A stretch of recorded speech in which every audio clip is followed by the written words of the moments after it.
Attendez voir. Ah voilà, maintenant c'est bon. Bon, normalement maintenant ça enregistre. C'est bon? Vous avez validé? C'est bon. Oui. Ouais? Oui. Ok. On est bon? On est bon, désolé. Ah non. Pas grave. On y va? Donc tout le monde a pu valider, hein, on est d'accord? Oui.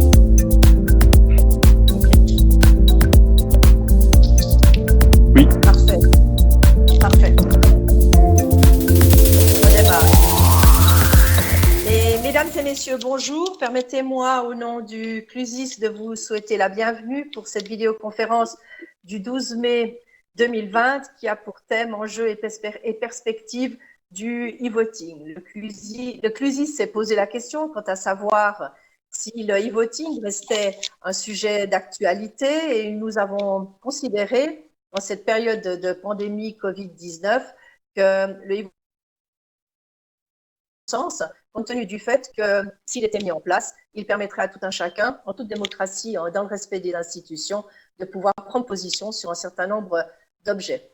Pour ce faire, nous avons sollicité les spécialistes fédéraux, cantonaux, ainsi que prestataires qui prendront la parole dans quelques instants.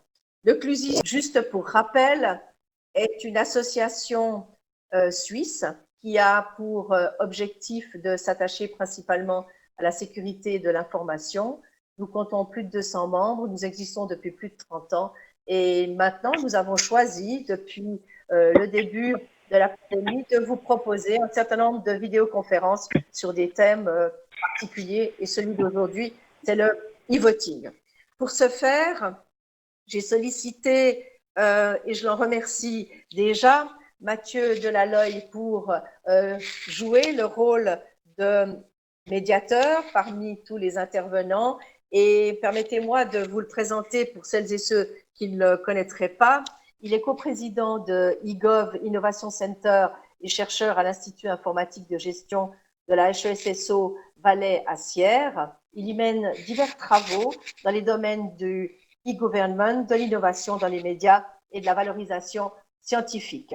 Le eGov Innovation Center est partenaire du CLUSIS. C'est un centre de compétences en cyber-administration qui a pour but de promouvoir la réalisation d'innovations dans le secteur public. Il est composé des divers cantons romans, d'acteurs privés, publics et académiques.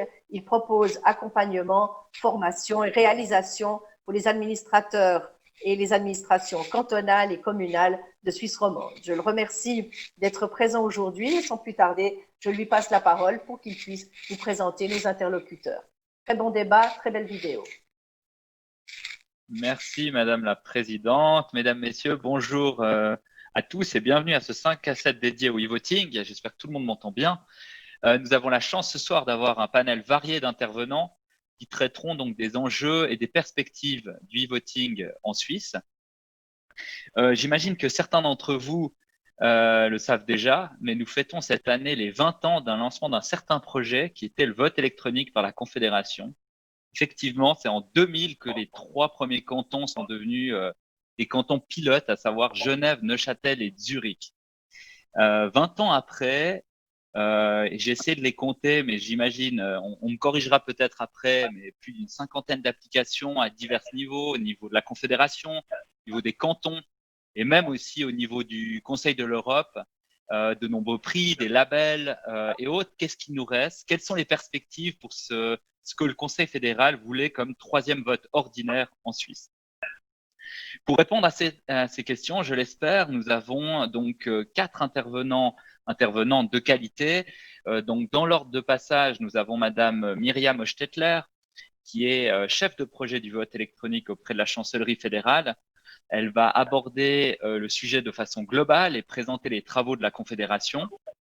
Nous avons Madame Danielle Cagneau-Morel, chancelière d'État du canton de Fribourg. Elle y présentera plutôt les attentes et ambitions pour le canton de Fribourg, ainsi que le cheminement et les divers enjeux pour ce canton. Nous passerons ensuite la parole à Denis Morel, responsable de l'unité Digital Public Services à la Poste suisse, et qui présentera donc le système de vote électronique pour la Poste et surtout le plan pour la suite. Et nous finirons avec Madame Ariane Rustichelli, directrice de l'organisation des Suisses à l'étranger, qui y présentera cette organisation, qu'est-ce que c'est l'OSE, qui sont ces Suisses de l'étranger et à qui s'adressent ces droits politiques. Quelques remarques liminaires avant de donner la parole à la première intervenante. Donc, la conférence va durer 1h30. On a débuté avec quelques minutes de retard. C'est peut-être le coût de tout ce qui est lié à la protection des données. Et on espère que tout fonctionne parfaitement bien. Le contenu est normalement enregistré, donc vous allez pouvoir le revisualiser sur YouTube par la suite, dans quelques jours, lorsqu'il sera mis en ligne.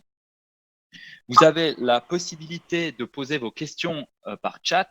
Donc, je vais jouer un peu le monsieur loyal ce soir. Donc, vous pouvez intervenir en écrivant vos diverses questions donc, dans le petit espace qui est dédié en bas de votre écran. Et je reprendrai un certain nombre de vos questions après chaque intervention. Donc, chaque intervention dure 15 minutes et environ 5 minutes sont dédiées, 5 à 10 minutes sont dédiées aux questions-réponses. Et au terme des 4 interventions, nous aurons un Q&A un peu général avec des questions peut-être plus globales et autres que vous pourrez aussi également poser à travers le chat.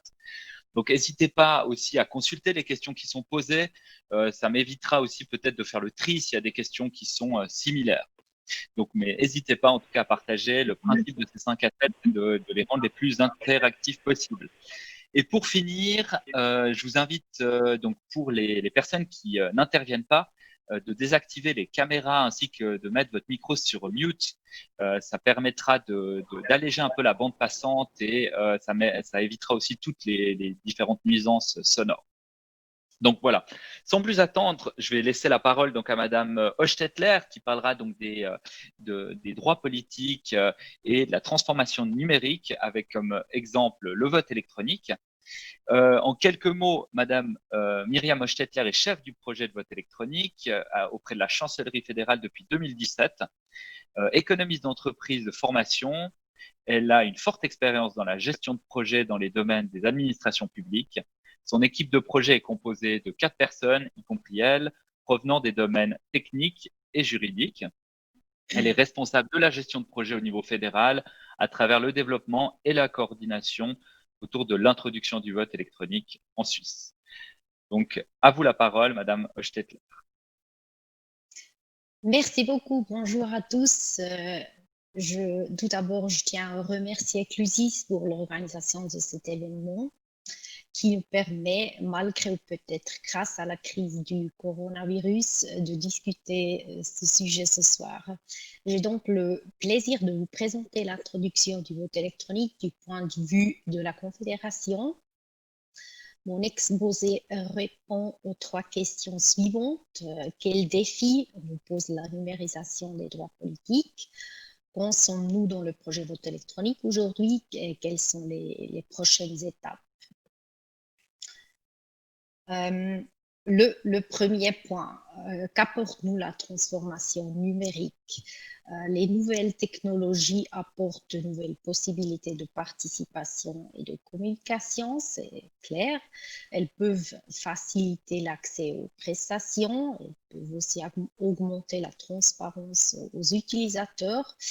Elles nous offrent des opportunités telles que l'amélioration de la qualité, l'augmentation de l'efficacité et l'adaptation aux besoins des générations futures.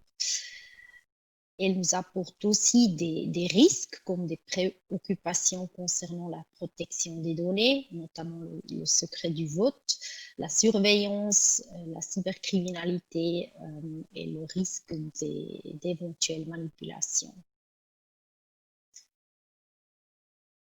Prochaine slide.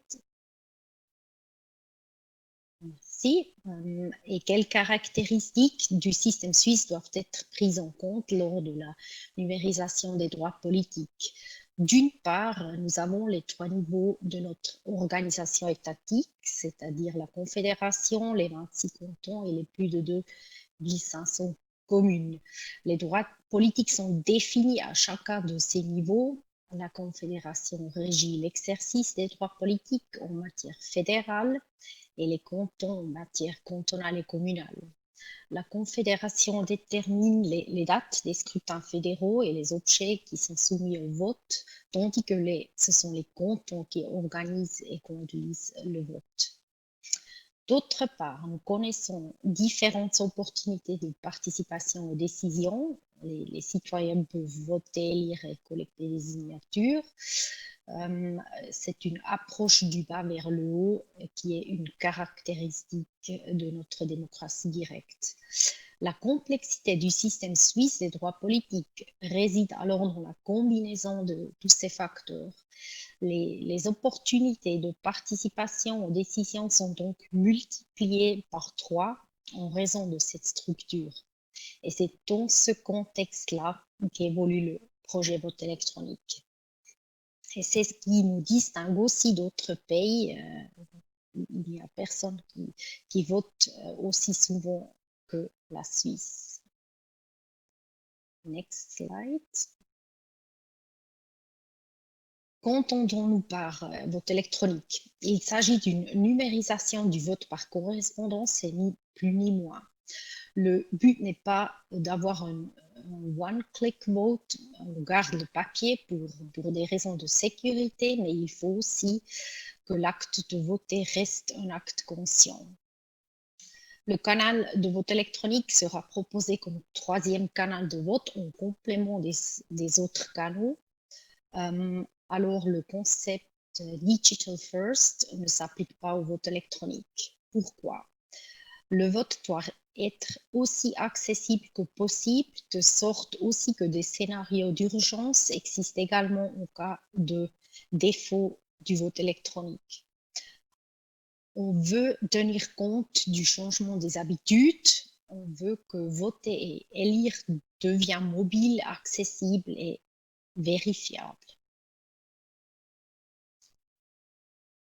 Prochaine slide. Merci beaucoup. Et pourquoi avons-nous besoin d'un troisième canal de vote? D'abord et avant tout parce que ce sont les électeurs qui le veulent. Les enquêtes et aussi les chiffres des scrutins passés l'ont montré. Mais aussi parce que ça nous permet de guider les électeurs à travers le processus de vote afin d'éviter des erreurs. Ainsi que des votes nuls, des réponses illisibles, un certificat de capacité civique non signé. Toutes ces erreurs-là, on peut les éviter.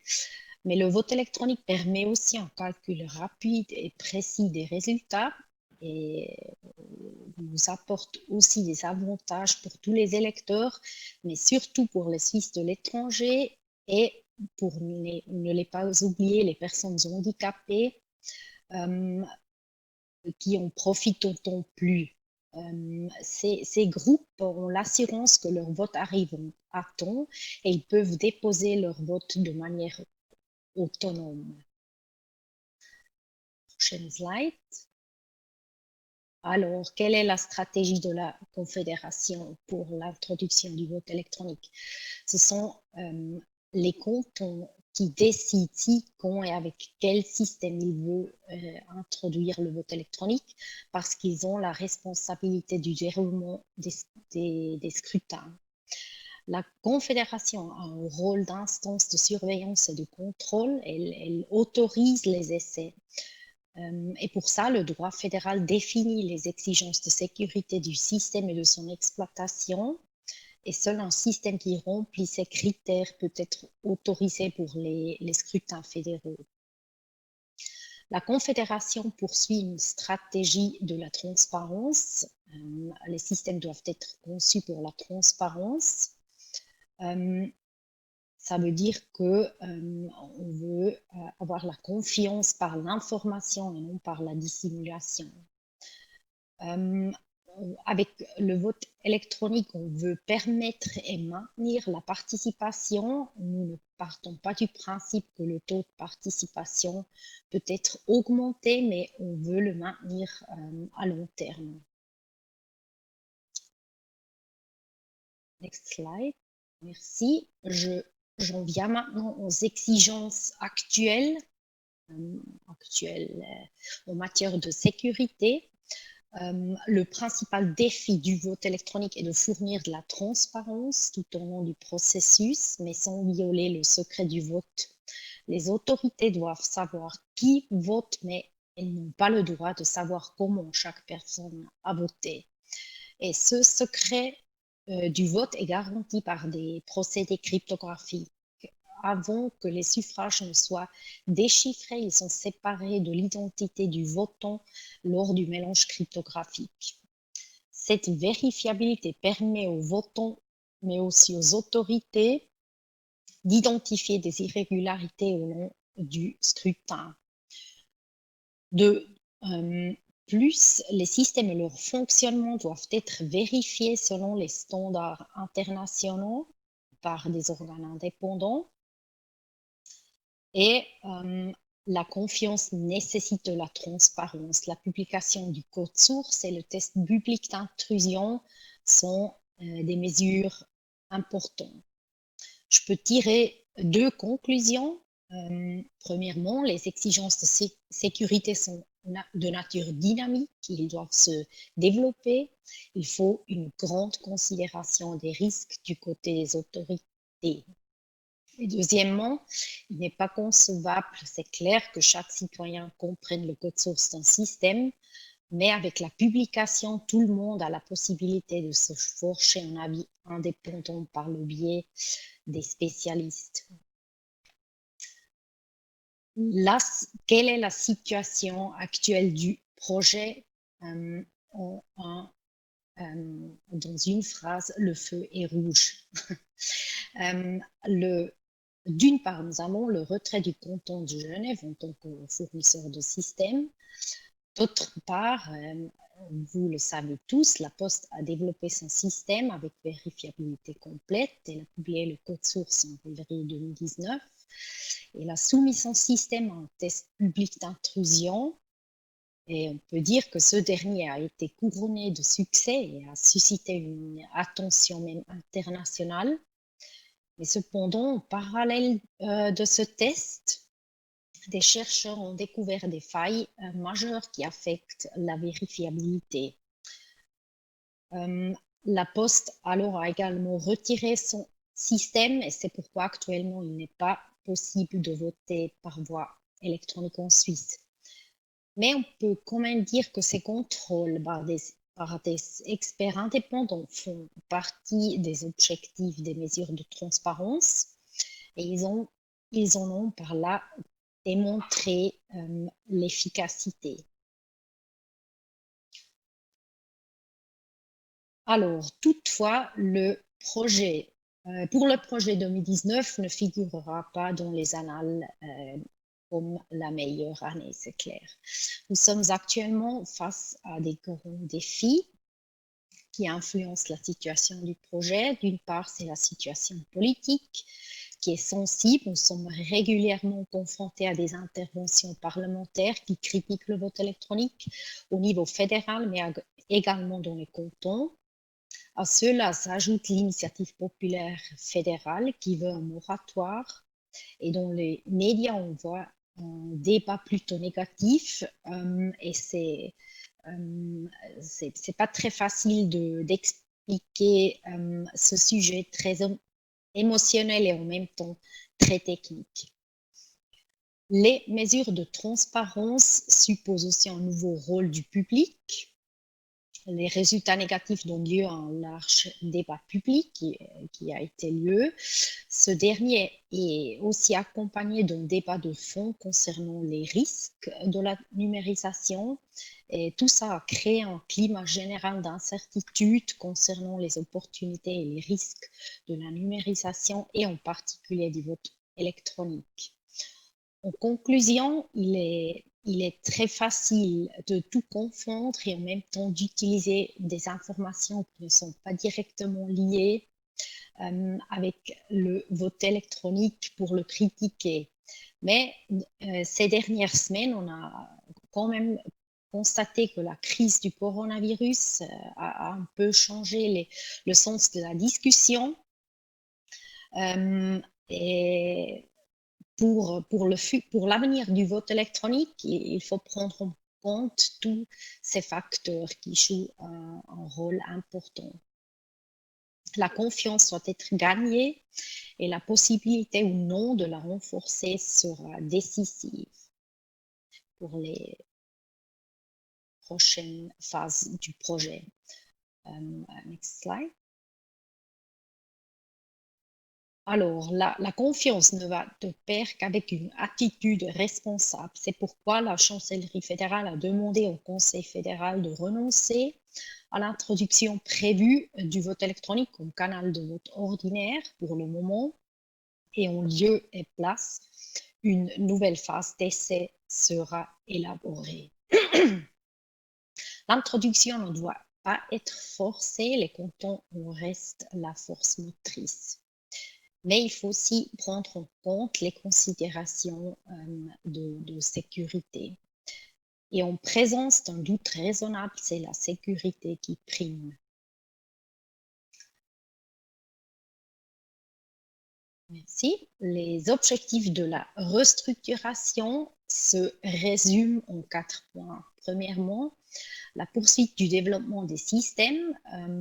Là, on veut trouver des mesures pour assurer la qualité pour le système et le processus de développement et la mise en place d'éléments de contrôle indépendants. Deuxièmement, pour la surveillance et les contrôles efficaces, nous voulons impliquer d'experts indépendants dans les contrôles et une amélioration de la gestion des risques et de leur analyse. Troisièmement, pour renforcer la transparence et la confiance, il faut améliorer l'accès et la documentation concernant le système. Quatrièmement, nous voulons aussi renforcer les liens avec les milieux scientifiques. On veut avoir une participation d'experts indépendants dans le projet. Et ces travaux maintenant sont en cours.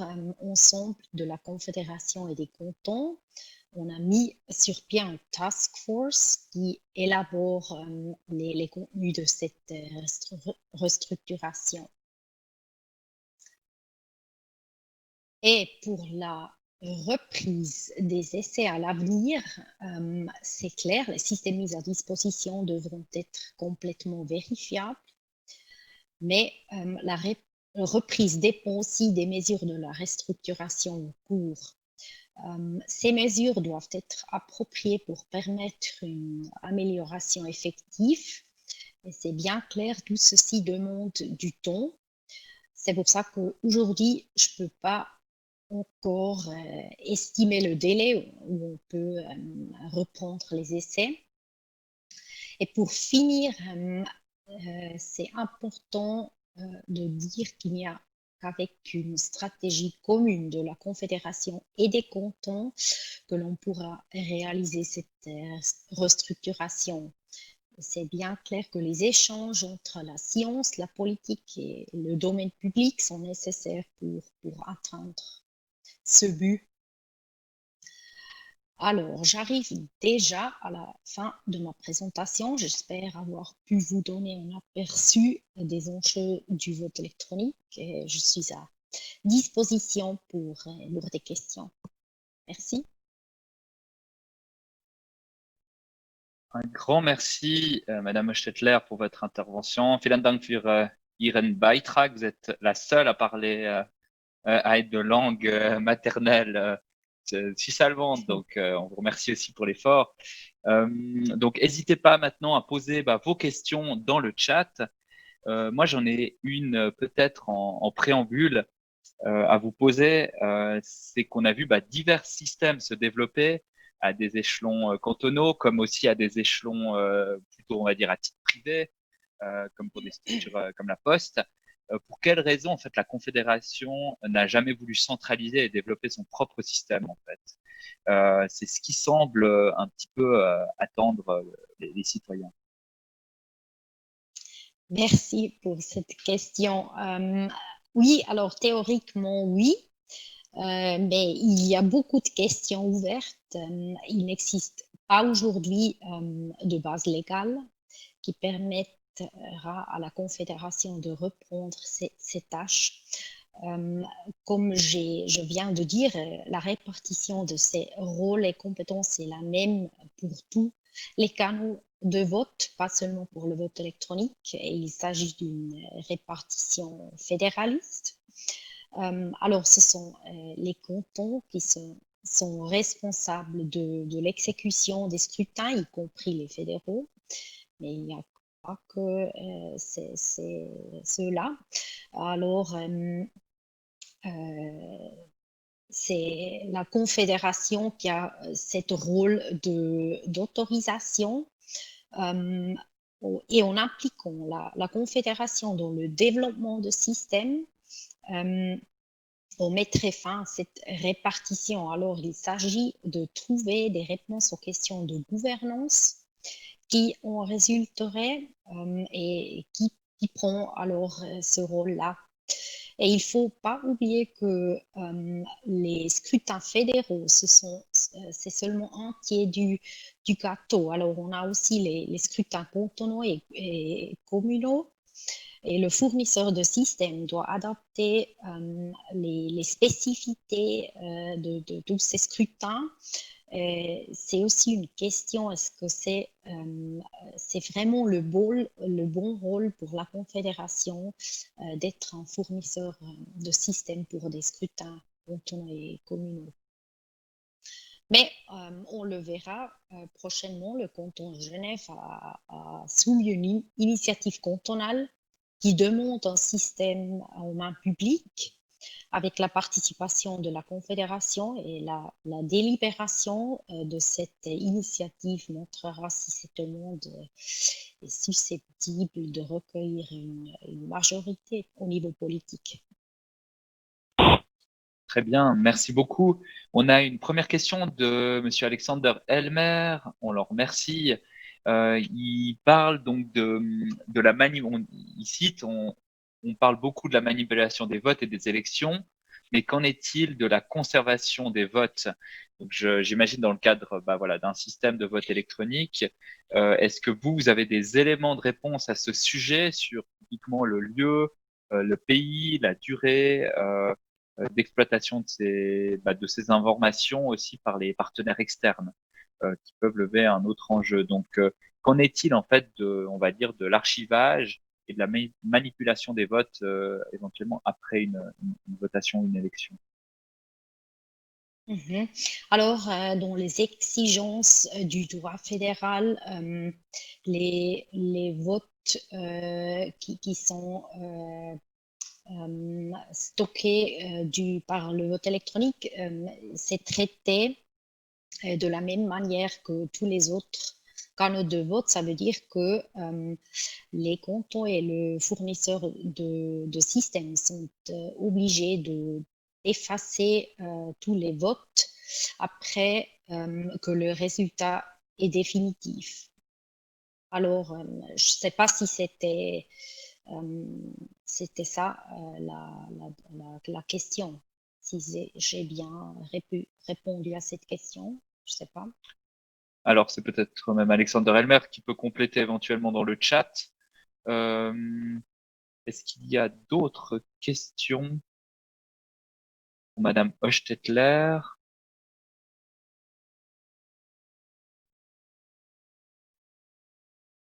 Si il y en a pas, je vous propose qu'on passe et qu'on remercie chaleureusement Madame Hochstetler pour son intervention, et qu'on passe donc à la seconde intervention. Vous pourrez toujours poser vos questions s'il nous reste un petit peu de temps à la fin, voilà, et re-questionner Madame Hochstetler, donc qui est elle responsable du sujet à la chancellerie, à la Confédération.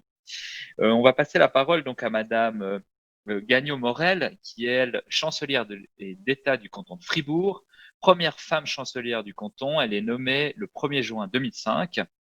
Elle est titulaire d'un diplôme d'ingénieur agronome de l'École polytechnique fédérale de Zurich. Elle parfait sa formation par divers cours tels que le journalisme ou la gestion d'entreprise.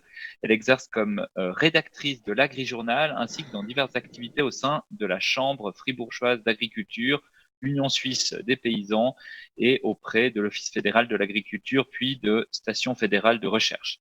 En tant que chancelière d'État, elle est la chef d'état-major du gouvernement, lui préparant le travail et l'assistant dans la mise en œuvre des décisions. Madame Danielle Gagnon-Morel est également secrétaire générale de la conférence des chanceliers d'État, qui s'engage beaucoup pour le e-voting aux côtés de la Confédération. D'où sa présence ce soir parmi nous, à distance. Donc, je lui cède la parole. Bonsoir, Monsieur Delaloy. Bonsoir à tous. J'aimerais à mon tour remercier Eclusis d'avoir organisé cette soirée discussion, échange autour du vote électronique, même si c'est de manière un peu particulière et c'est pas habituel d'avoir des échanges de cette nature-là. Mais enfin, ça sera une façon intéressante aussi d'expérimenter les modernités technologiques. Vous avez entendu les propos de Madame Hostetler qui vous a présenté la thématique sous l'angle du coordinateur au niveau suisse. Mon propos à moi, c'est de vous présenter le vote par Internet, le vote électronique, sous l'angle d'un prestataire, d'un client, d'un des premiers clients de cet outil qu'il l'a mis en place depuis quelques années. J'aimerais, prochain slide, vous parler d'abord de ce que n'est pas le vote par Internet. On utilise très fréquemment le mot vote électronique. Nous, à Fribourg, on préfère utiliser le terme vote par Internet parce que c'est, comme Madame Hostetler vous l'a dit, c'est en fait reproduire avec les canaux digitaux par Internet ce qu'est le vote par correspondance. Et ce n'est pas une machine à voter avec des cartes qu'on utilise parfois dans certains pays, dans certaines régions aux USA. Ça n'est pas non plus des scanners de bulletins qui sont utilisés aux USA et qui ont fait parfois parler aussi par rapport aux possibilités de falsification. Et enfin, dernière chose, ça n'est pas non plus un outil de manipulation d'opinion tel qu'on en entend parfois parler ou qu'on en a entendu parler en lien notamment avec les dernières élections américaines il y a quelques années. En fait, le vote par Internet, c'est reproduire de manière électronique les gestes que l'on fait lorsqu'on vote par correspondance et c'est garder le début enfin, vous recevez votre matériel sous format papier et ensuite le système les enregistre. Et il y a tout un système de contrôle et de vérification qu'on va vous expliquer. Par la suite, Monsieur Morel reviendra là-dessus aussi. Prochain slide. Donc, Monsieur Delaloy, il a dit au début, on parle depuis 20 ans maintenant du vote électronique. En fait, les premiers essais pilotes ont été réalisés dès 2002. La Confédération avait désigné de travailler avec ce qui a été appelé en son temps des projets pilotes. Il y a eu 3 cantons qui ont fait partie de ces projets pilotes. C'était le canton de Zurich, le canton de Neuchâtel et le canton de Genève. Chacun des 3 cantons a développé son propre système avec une approche un peu différente. J'y reviendrai tout à l'heure. D'abord, on peut dire aujourd'hui que plus de 200 essais de vote électronique ont été réalisés dans 14 cantons jusqu'ici et que ça a chaque fois marché à la satisfaction de tous les utilisateurs et aussi des électrices et électeurs. On n'a pas eu de problèmes qui ont été constatés. Madame Hostetler vous l'a dit tout à l'heure, l'ambition du Conseil fédéral, c'était à court terme et ça a été reporté, mais je pense que ça restera à terme. C'est en tout cas aussi notre ambition des cantons de faire du vote électronique le 3e canal de vote ordinaire afin de permettre aux gens de pouvoir voter de manière plus adapté aux modes digitaux de notre époque. Nous avons utilisé cet outil dans le canton de Fribourg depuis 2010 avec le système qui s'appelait du consortium des cantons, le système de vote des Suisses qui a permis aux Suisses de l'étranger de voter. Le système du consortium était un système qui était porté par 9 cantons et qui était issu du système développé par le canton de Zurich. Ce système avait été ensuite repris par une entreprise et au bout de quelques années, on a constaté entre les cantons concernés que c'était problématique pour des cantons de porter un projet de cette nature-là si on n'avait pas de ressources suffisantes. Et comme il s'annonçait sur le marché qu'il y avait de nouvelles possibilités qui se développaient et qu'on avait reçu un feu rouge, voire orange de la Confédération sur l'état de notre système, nous avons décidé de renoncer à notre système du consortium et de laisser chacun des 9 cantons partir avec son propre choix. Nous avons, dans le canton de Fribourg, décidé de partir avec le système de la Poste suisse, qu'il faut le dire, est un système qui est le système qui est issu du système développé par le canton de Neuchâtel.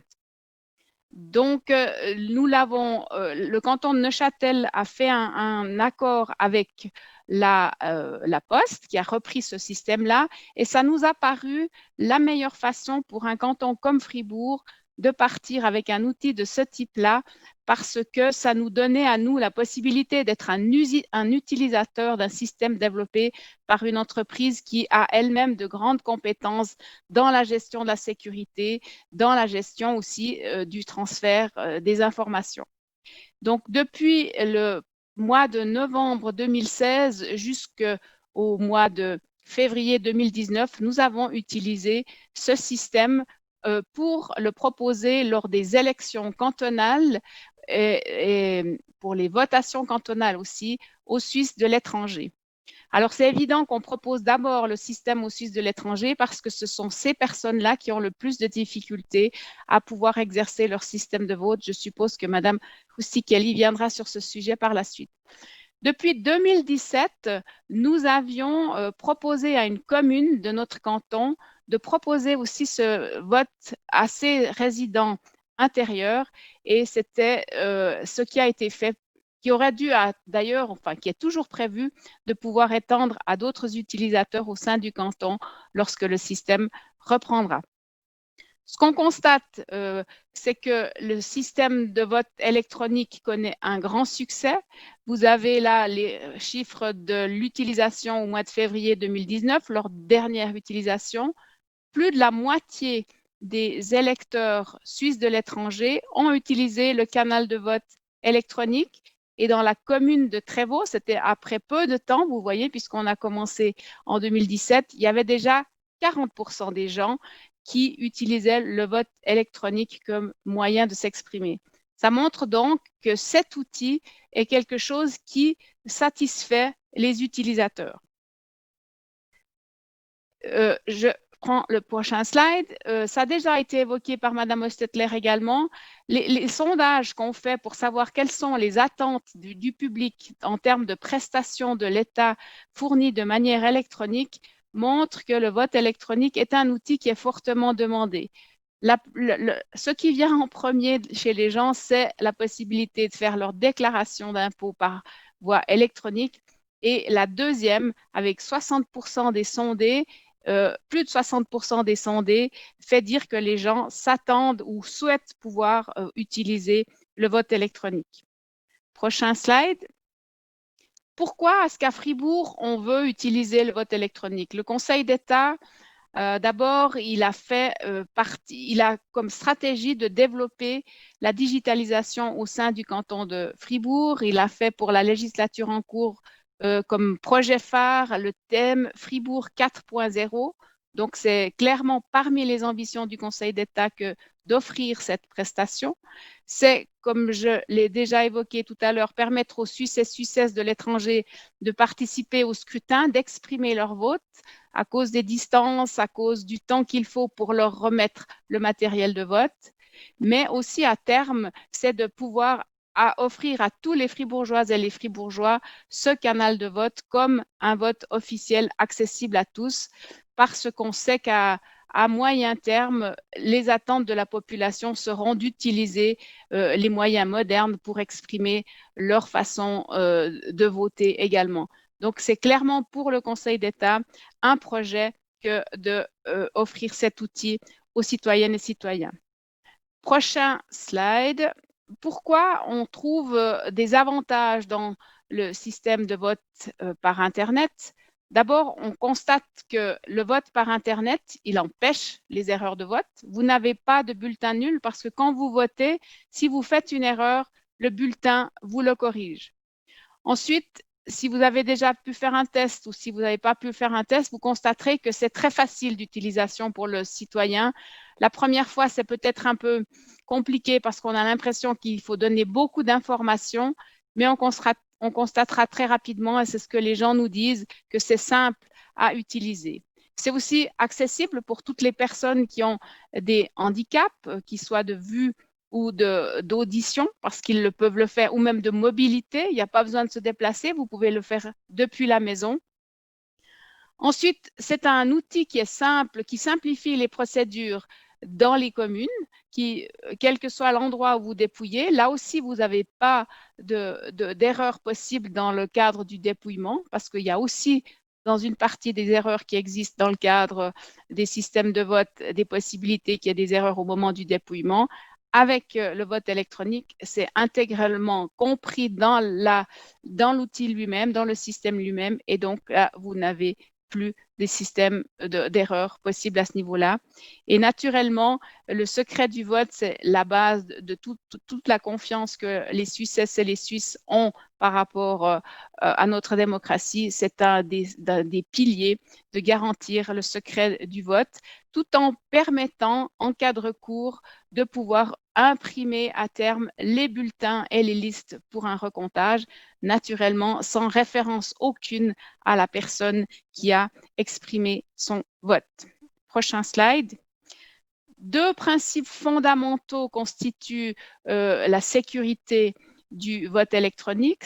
La première chose, ça s'appelle la vérifiabilité individuelle, c'est-à-dire la possibilité qui est donnée à chaque électeur et électrice de vérifier que son vote a bien été pris en compte comme il le souhaitait. À noter que les premiers systèmes que nous avions utilisés n'offraient pas cette vérifiabilité individuelle et que la question, lorsqu'on avait déposé son vote, il n'y avait pas la possibilité de faire cette vérification, mais c'est maintenant quelque chose qui est établi depuis plusieurs années et qui est en application dans tous les systèmes applicables en Suisse. L'autre volet de la vérifiabilité, c'est la vérifiabilité universelle, c'est-à-dire d'introduire sur toute la chaîne du système des possibilités de vérifier que le système fonctionne bien de manière correcte. Et ces deux outils mis ensemble constituent ce qu'a appelé Madame Hostetler la vérifiabilité complète, qui est le but du prochain système qui sera mis à disposition pour le vote électronique dans notre pays. Prochain slide, une illustration de ce que, je ne sais pas si les participants peuvent le voir, j'ai ici une illustration de la manière dont on peut vérifier si son vote a bien été pris en compte comme on le souhaite. C'est ce qui s'appelle donc la vérifiabilité individuelle. Avec son bulletin de vote pour exercer son droit de vote par voie électronique, chaque électeur reçoit des codes de vérification. Ces codes de vérification sont uniques pour chaque personne et lorsque vous votez sur votre écran, vous avez après la possibilité de vérifier que c'est bien votre vote qui a été pris en compte comme vous le souhaitiez. Ici, vous voyez ces codes à 4 chiffres. Si vous avez voté oui, non ou si vous avez voté blanc, c'est un autre chiffre qui devrait s'afficher et ainsi chacun peut vérifier que son vote a bien été pris en compte comme il le souhaite. Monsieur Morel abordera ces questions de sécurité de manière plus détaillée. Là, je vous montre en quelque sorte l'interface utilisateur, ce que les gens reçoivent avec leur matériel de vote. Naturellement, prochain slide, la sécurité, c'est un élément clé de la sécurité, de la confiance que les électrices et les électeurs, que toute la population peut avoir dans le système de vote électronique. Alors, le point numéro 1, c'est que tout est chiffré de bout en bout. Donc, même si quelqu'un avait accès aux informations, il ne pourrait pas les reconstituer. La liaison entre l'électeur et le portail de vote est cryptée sans interruption. Il n'y a pas de possibilité d'avoir non plus des accès à des informations sans cryptage. tous les suffrages sont déposés sur des serveurs en Suisse. Ça ne quitte pas notre pays, ça répond à ces exigences-là aussi. Et un point important, ça fait partie de la chaîne de vote que le vote lui-même, le système de vote lui-même ne connaît pas les informations sur les électeurs. Il se trouve à aucun moment dans les serveurs de la Poste, c'est le cas, nous travaillons avec la Poste comme vous le savez, mais c'est détenu par le canton. Il y a un découplage entre les informations sur les électrices et les électeurs qui restent dans le canton et les informations qui sont transmises à la Poste, qui ne comportent aucune information sur les électrices et les électeurs. En fait, c'est la même chose que si vous alliez voter à l'urne. Lorsque vous entrez dans le local de vote, on sépare votre nom, vos coordonnées et le vote que vous avez donné puisque ça part ensuite dans l'urne. Et donc, de ce fait-là, on ne peut pas rattacher un suffrage à un électeur ou une électrice et on ne pourrait pas dire monsieur ou madame tel et tel a voté de telle manière. Point suivant, donc vous l'avez entendu de madame Hostetler, depuis l'année passée, le vote a été interrompu parce que la Poste a connu un certain nombre de problèmes au moment de la publication du code source. Nous, canton de Fribourg, comme d'autres cantons, nous étions à ce moment-là en pleine certification de notre système de vote et c'était pour nous un moment très difficile que de devoir apprendre quasiment du jour au lendemain que le système de vote était interrompu. Et donc, ça a été une phase très difficile, aussi une phase difficile pour la population de comprendre pourquoi un système qu'on avait dit sûr jusqu'ici devait s'arrêter quasiment du jour au lendemain. Pour les cantons, et c'est vrai que c'est quelque chose d'assez compliqué à expliquer aux gens, la technicité qu'il y a derrière un tel outil permet de grandes extrapolations sur ce qu'on peut faire ou pas avec de telles utilisations, de tels processus. On a été plusieurs cantons à réfléchir qu'est-ce qu'on voulait faire compte tenu de la situation. Et finalement, nous nous sommes dit qu'il y avait un tel travail qui avait été fait depuis plusieurs années, pratiquement 2 décennies qu'on travaille sur un tel outil, on a acquis de telles compétences dans cette manière de voter que ça serait vraiment un immense gâchis de renoncer. Et par conséquent, on s'est mis autour de la table avec la Confédération pour que nous puissions définir ensemble ce que nous voulons atteindre de manière à ce qu'on puisse avoir des bases claires pour reprendre le vote électronique.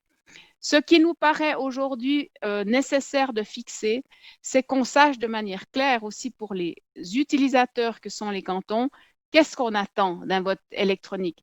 La sécurité, elle est essentielle, elle fait partie de la base pour la confiance de la population, mais c'est aussi la confiance, c'est aussi quelque chose qui est facilement manipulable. On peut entendre des gens qui parlent de certaines manières et comment est-ce qu'on fait pour dire mais non, ce que vous dites, ça ne vaut pas pour ce cas-là. Donc nous, on a besoin maintenant qu'ensemble avec la Confédération, on fixe de manière claire les exigences et le niveau de sécurité qu'on veut atteindre pour pouvoir reprendre le vote électronique. Il faut qu'on se mette d'accord sur des conditions d'exploitation.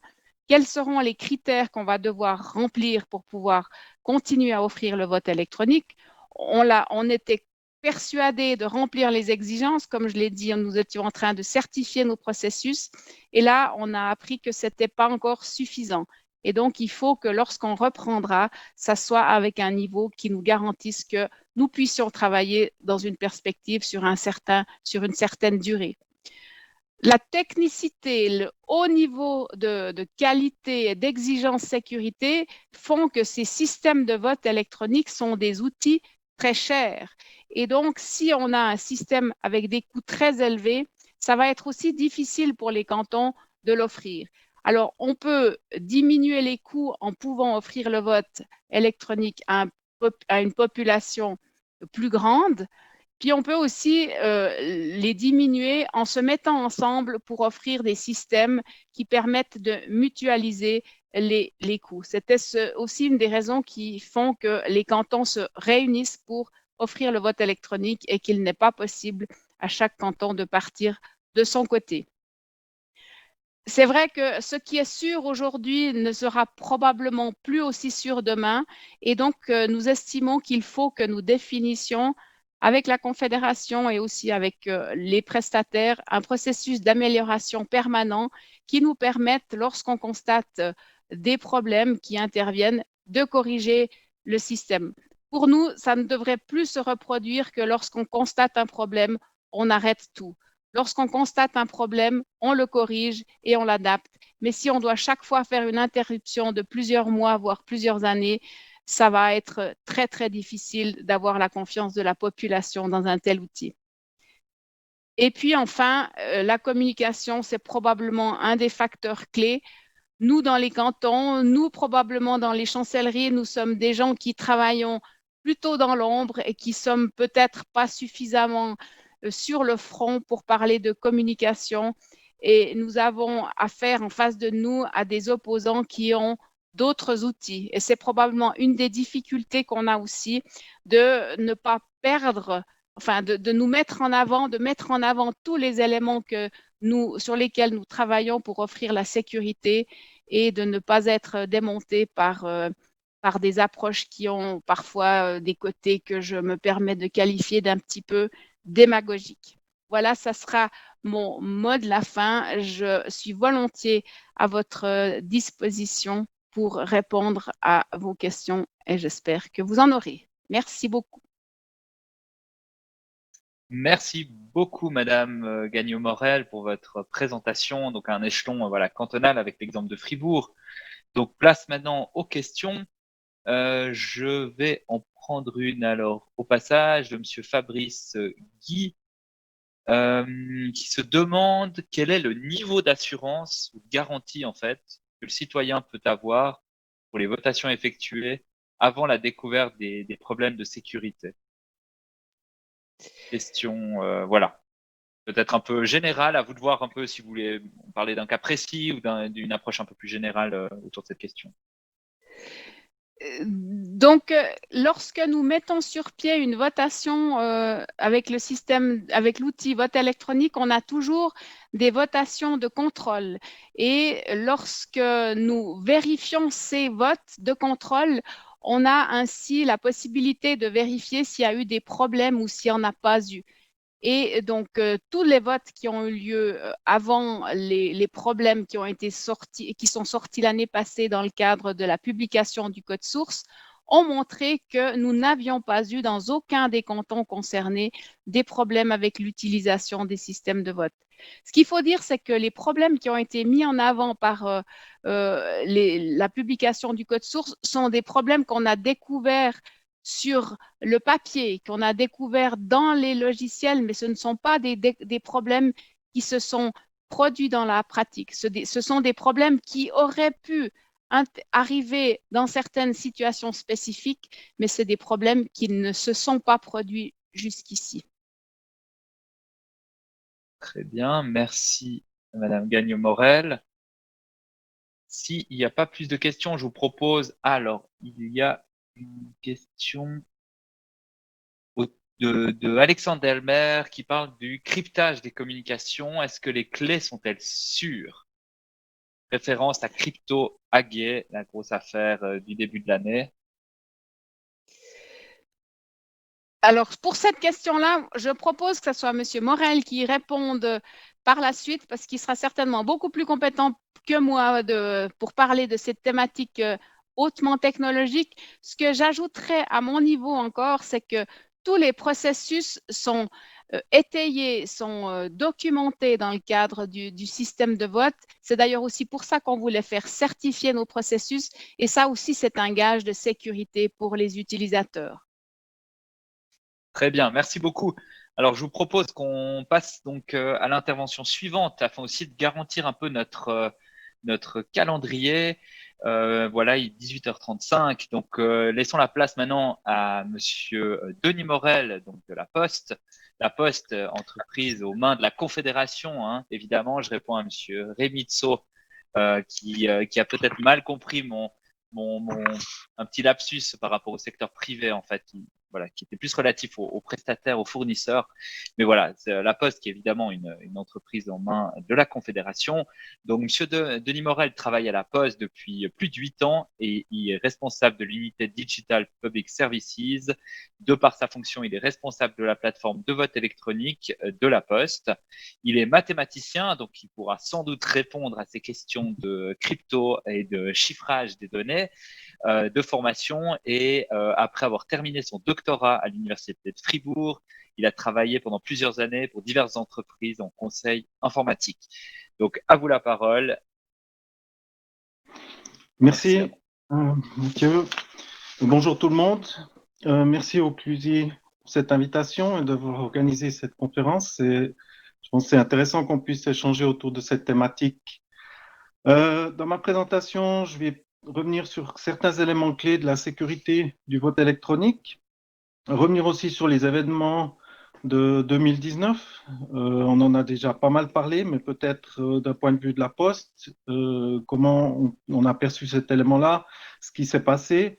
Et puis, pour terminer, j'aimerais faire aussi quelques réflexions sur la transparence et la confiance numérique. Je pense qu'il s'est passé en 2019 est intéressant de ce point de vue-là, ce que signifie la transparence et quelles en sont aussi les conséquences.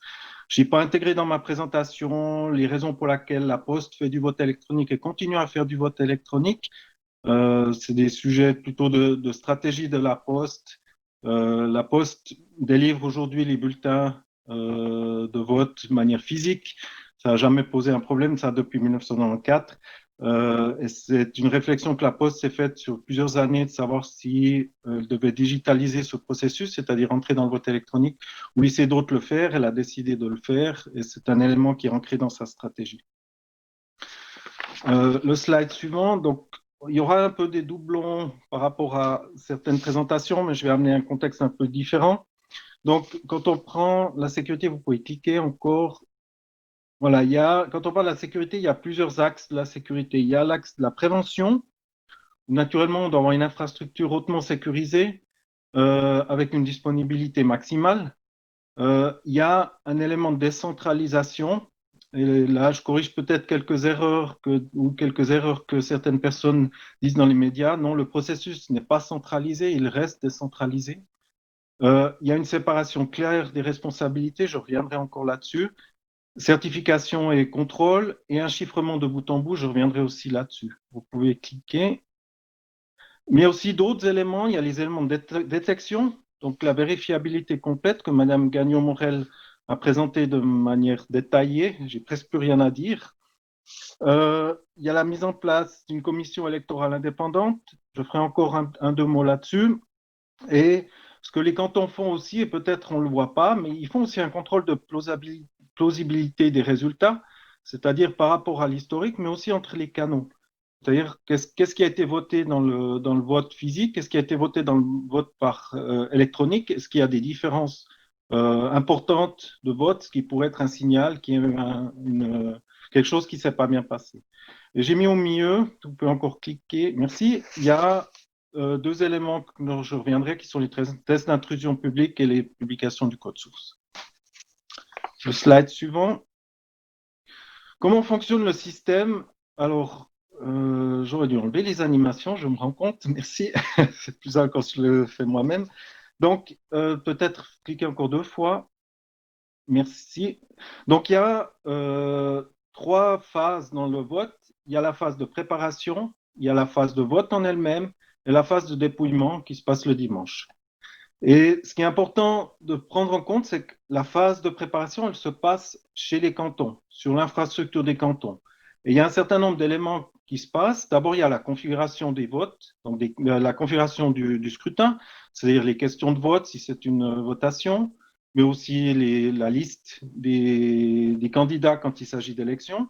Et de l'autre côté, il y a le registre des électeurs, c'est-à-dire qui a le droit de vote et dans quel scrutin. Donc, si on mélange des scrutins communaux avec des scrutins cantonaux ou des scrutins fédéraux, il peut y avoir des divergences, c'est-à-dire certains électeurs peuvent avoir le droit de vote seulement au niveau cantonal ou seulement au niveau de la Confédération, etc. Donc, il y a ce registre des électeurs avec les droits de vote. tout ça est mis sur l'infrastructure du canton avec la préparation des données. Et un élément qui est extrêmement important, c'est l'anonymisation. Comme Madame Gagnon-Morel l'a dit, les données que l'on reçoit ensuite pendant la phase de vote ne contiennent aucune donnée des électeurs. On connaît juste le numéro de la carte de vote ou du certificat de vote. Ensuite, il y a la création des cartes de vote, la création de la clé de cryptage, je reviendrai aussi là-dessus, et l'impression et l'envoi des cartes de vote. Quand cette préparation est faite, l'urne électronique est transmise à la poste, elle est mise dans notre infrastructure sécurisée, et pendant les 4 semaines de vote, elle est sécurisée, les gens peuvent voter. Le dimanche, ce que l'on fait, c'est qu'on redonne l'urne au canton le dimanche matin, et le canton fait un certain nombre d'opérations de nouveau sur ces infrastructures, sans la poste. Elle mélange l'urne électronique, ce qui permet justement de découpler complètement le votant de son vote. Elle déchiffre l'urne électronique et il y a le dépouillement des résultats. Et ensuite, ces résultats sont transmis au système de dépouillement central du canton. Chaque canton en a un, qui est aussi un système digital.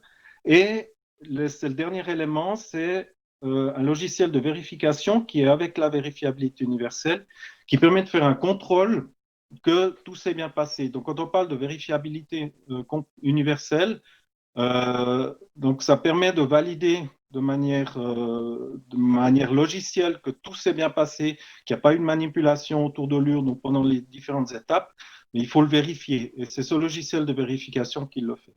Et ces étapes se passent en présence d'une commission électorale cantonale. Donc chaque canton met en place une commission électorale, a l'obligation de le mettre, a l'obligation d'avoir un certain nombre de personnes dans la commission électorale. La Poste, on demande, point de vue technique, minimum 4 personnes, mais ça peut être plus. Des cantons vont jusqu'à 8 ou 10 personnes, ce qui permet justement de répartir ces contrôles, comme dans le monde physique, sur un certain nombre de personnes et pas d'avoir un élément centralisé qui fait tous ces contrôles et qui fait toutes ces opérations cryptographiques. Slide suivant. On a parlé du chiffrement de bout en bout. Quelques éléments par rapport à qu'est-ce que ça veut dire ce chiffrement de bout en bout. Alors j'ai vu que dans la liste des participants, il y a quelques experts qu'on connaisse même plus que moi. Donc désolé pour eux si c'est un peu ennuyeux, mais je pense que c'est important de revenir sur cette encryption de bout en bout, ce que ça signifie. Le vote est crypté sur l'appareil du votant. Donc c'est vraiment, il ne quitte pas l'appareil du votant sans être crypté. Et il est crypté par la clé qui est détenue par la commission électorale. Donc c'est une clé asymétrique. C'est pas le RSA, c'est une autre qui s'appelle El-Gamal. C'est un autre algorithme de clé asymétrique. Donc la clé privée est détenue par la commission électorale et le vote est crypté sur l'appareil du votant avec la clé publique de cette clé asymétrique. Donc, ni la Poste, ni le canton ne peut décrypter les votes. Ils restent cryptés tout au long de la chaîne. Ils sont transmis ensuite au serveur, mais la Poste ne peut pas les ouvrir parce qu'on n'a pas la clé privée. Et le canton non plus ne peut pas l'ouvrir. Et seulement la commission électorale a de nouveau la possibilité de décrypter le vote. Si je vous clique encore, si on n'a pas une encryption de bout en bout, je fais l'exemple inverse. Madame Ansermet, vous pourriez cliquer, s'il vous plaît. Merci. Si on n'a pas un chiffrement de bout en bout, ça veut dire qu'à un moment donné, le vote est mis en clair sur les serveurs du fournisseur. Donc, ce qui n'est pas le cas quand on met en place ce chiffrement de bout en bout. Encore une petite image sur le slide suivant qui concerne la clé. C'est un peu illustratif, mais il y a une méthode qui permet justement, quand on a une clé asymétrique, donc la clé privée, en fait, elle n'est pas détenue à un endroit, mais cette clé, si vous cliquez, il y a une jolie petite animation. Cette clé, en fait, elle est coupée, elle est transmise, chaque bout est transmis à un membre de la commission électorale. Donc, c'est-à-dire qu'il n'y a aucune personne unique qui peut elle-même décrypter le vote. Par contre, il faut que la commission électorale puisse de nouveau se mettre ensemble pour que l'urne puisse être décryptée. Donc, c'est un élément de sécurité qui permet justement de répartir ce secret sur plusieurs personnes. On passe au slide suivant. Madame Gagnon-Morel l'a déjà bien expliqué. Donc, on a deux éléments importants pour la vérifiabilité complète. J'ai essayé un peu de schématiser. Donc, on a d'abord, en fait, le processus, c'est le suivant, c'est que l'électeur vote, il met son vote dans l'urne, qui peut être, dans ce cas-là, c'est l'urne électronique, et le dimanche, les résultats sont dépouillés. Il faut que ces deux processus-là soient vérifiables, c'est-à-dire qu'on puisse assurer de bout en bout qu'il n'y ait pas eu de manipulation. La première, c'est la vérifiabilité individuelle, c'est-à-dire que l'électeur puisse vérifier que son vote est clairement arrivé dans l'urne comme il l'a voulu. C'est-à-dire qu'il a choisi un oui pour une question, et dans l'urne, il y a un oui, et pas un non, pas un mad in the middle ou une attaque comme ça, change le vote. Ça, c'est la vérifiabilité individuelle. Le deuxième élément, si vous cliquez encore une fois, vous avez la vérifiabilité universelle qui permet justement de suivre de manière mathématique, cryptographique, qu'il n'y ait pas eu de manipulation de l'urne électronique dans les différents processus, que ce soit pendant que l'urne est chez nous, pendant la phase de vote, ou lors du dépouillement des résultats. Il faut prendre en compte, on a eu 2 phases de vote, on a eu plusieurs phases en Suisse, mais ce qui est important, c'est que les exigences de la Confédération ont été faites de manière étapée. La première étape était de mettre en place la vérifiabilité individuelle. Et dans ce cadre, une des hypothèses de confiance qui a été définie, c'est que l'exploitant est de confiance.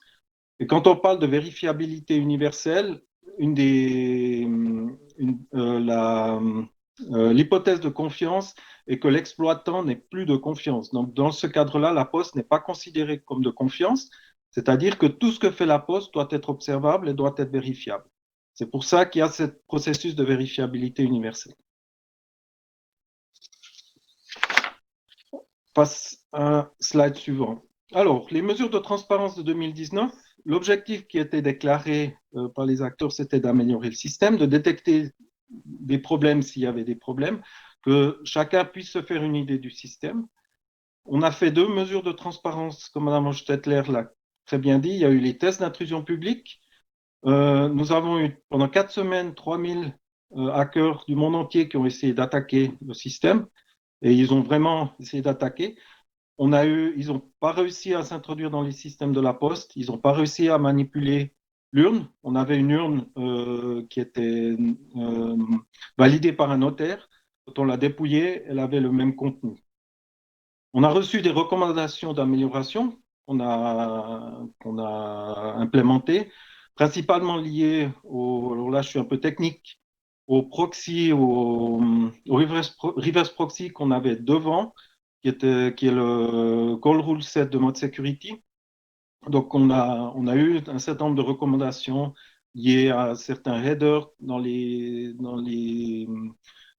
transactions HTTP, etc. Donc, on les a implémentés et ça nous a permis encore d'augmenter à ce niveau-là la sécurité du système. Ensuite, on a publié le code source et la documentation. Donc, il y a eu 3 erreurs qui ont été détectées dans la cryptographie, donc des bugs qui étaient présents dans la cryptographie. Ces 3 erreurs étaient liées à la vérifiabilité universelle et à la vérifiabilité individuelle. Donc, c'était des non-conformités. Notre système, comme on l'a publié, était non conforme. Je tiens à préciser aussi qu'on a publié ici le code source d'un système qui n'était pas en production. On a eu aussi d'autres critiques par rapport à notre système, que la qualité du code n'était pas bon et que son auditabilité était mauvaise. C'est des éléments qui sont liés aussi à des formes de goût, est-ce que le code est bien et pas bien, quelle est la qualité. Je reviendrai aussi sur les mesures qu'on a prises pour pouvoir rendre les choses un peu plus concrètes, un peu plus précises.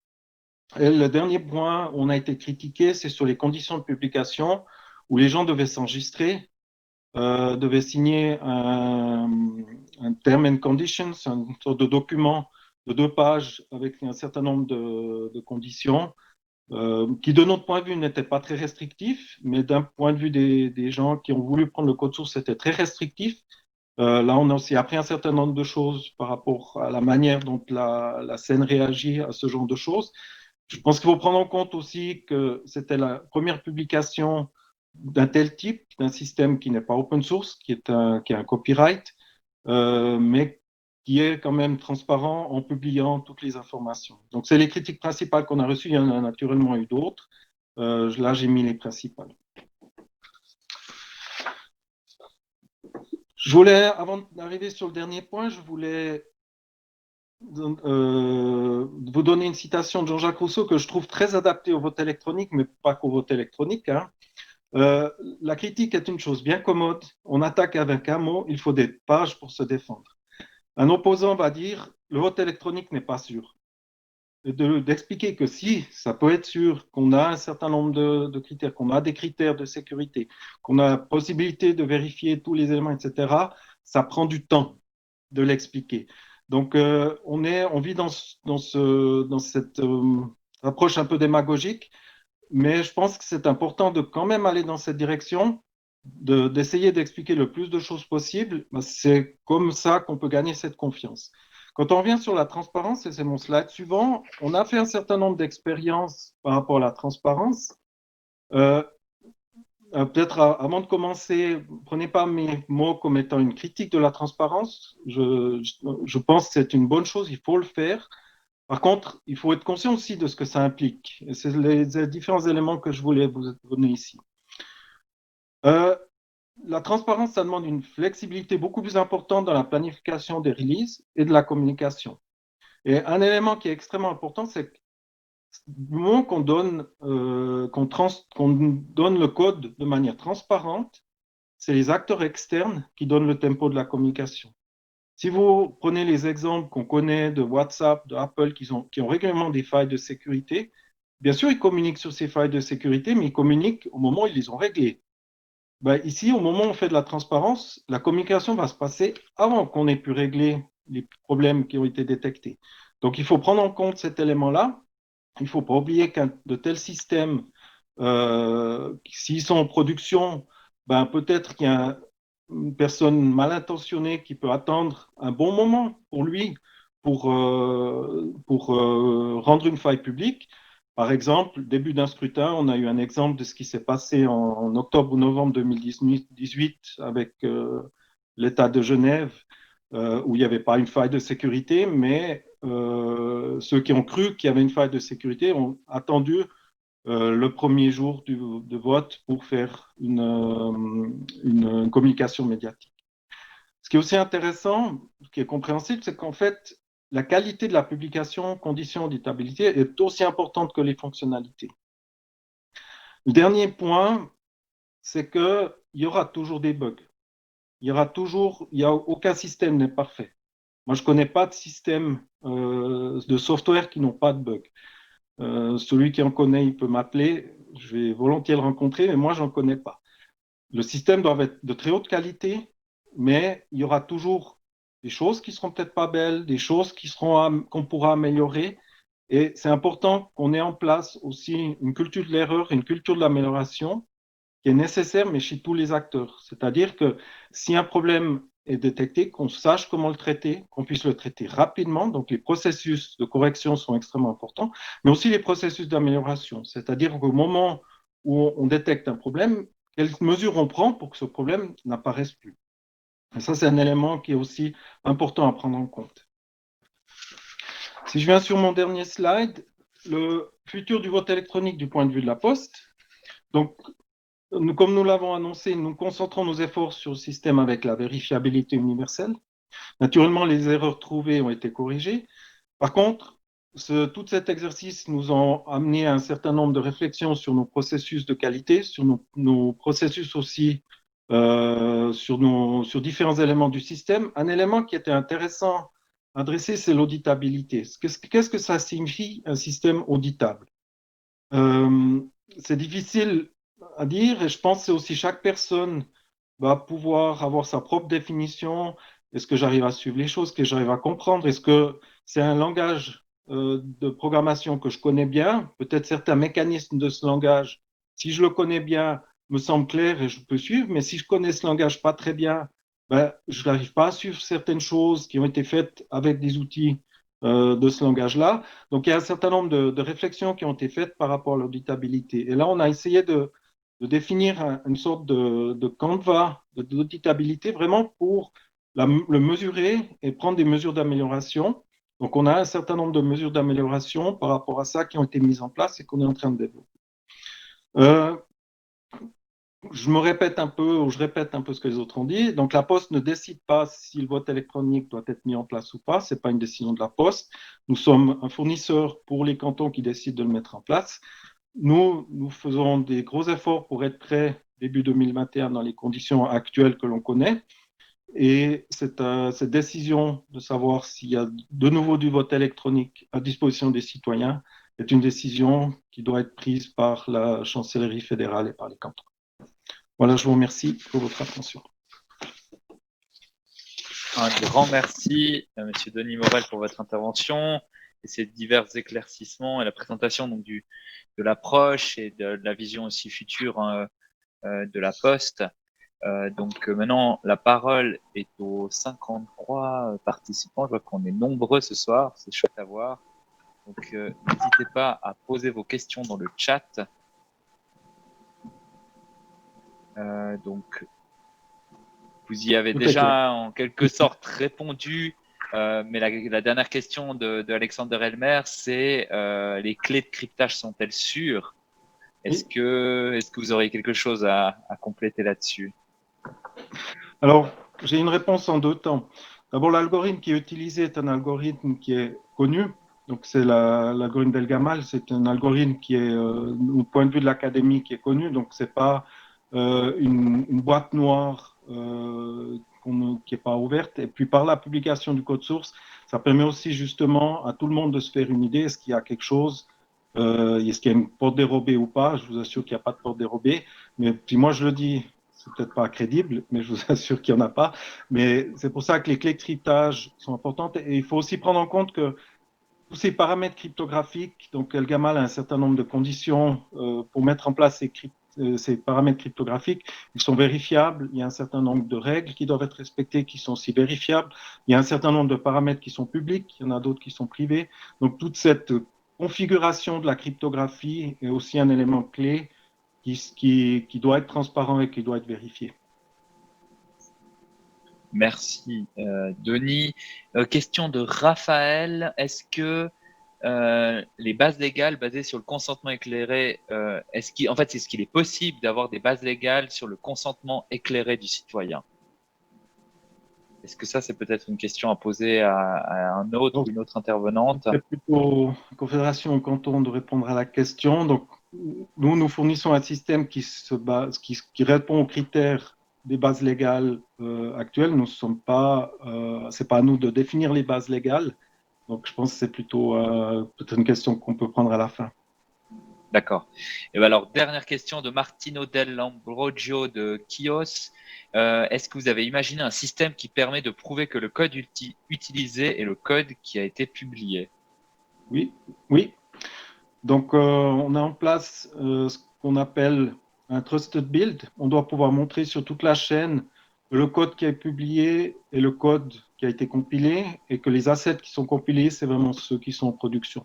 Donc, c'est un élément qui fait partie de la vérifiabilité complète du système, que ce soit vraiment le système qui est en production qui a été celui qui a été publié. Sinon, c'est que l'exercice ne sert à rien. Très bien. Merci beaucoup, Monsieur Denis Morel. On va passer de suite à notre dernière intervention pour ce soir. On va déborder, je pense, que d'une quinzaine de minutes. J'espère que les participants pourront un petit peu adapter leur programme du soir à ce niveau-là. Donc, la parole est donnée à Madame Rustichelli, qui est donc la directrice de l'Organisation des Suisses de l'étranger. Elle y a commencé il y a 12 ans comme responsable communication et marketing, puis directrice en 2004, puis co-directrice en 2014 et directrice depuis le 1er janvier 2019. Elle est licenciée en lettres et sciences humaines de l'Université de Neuchâtel et a complété sa formation par un EMBA spécialisé en innovation et développement durable à la HEARC. L'OSE, j'imagine que pour la plupart, vous connaissez cet organisme, on en a déjà beaucoup parlé ce soir. C'est l'Organisation de défense des intérêts des Suisses de l'étranger.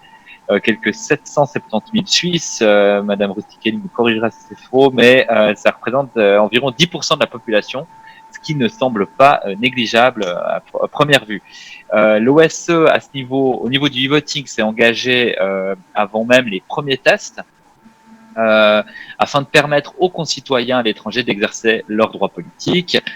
Pour y parvenir, l'OSCE est en contact étroit avec les principaux acteurs du vote électronique, à savoir la chancellerie fédérale, les chancelleries cantonales et surtout les gouvernements des cantons.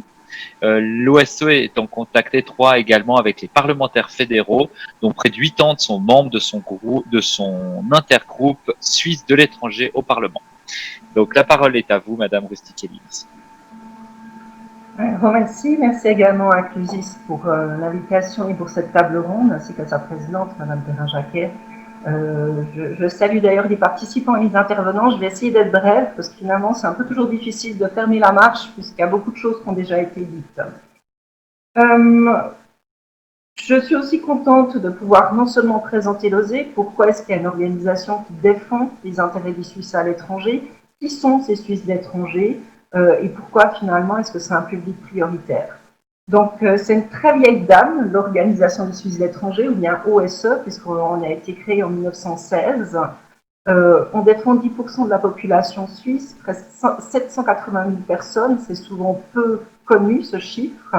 Et on a 4 missions principales qui consistent à informer tous les Suisses qui vivent à l'étranger, justement parce qu'ils peuvent exercer leurs droits politiques s'ils le veulent.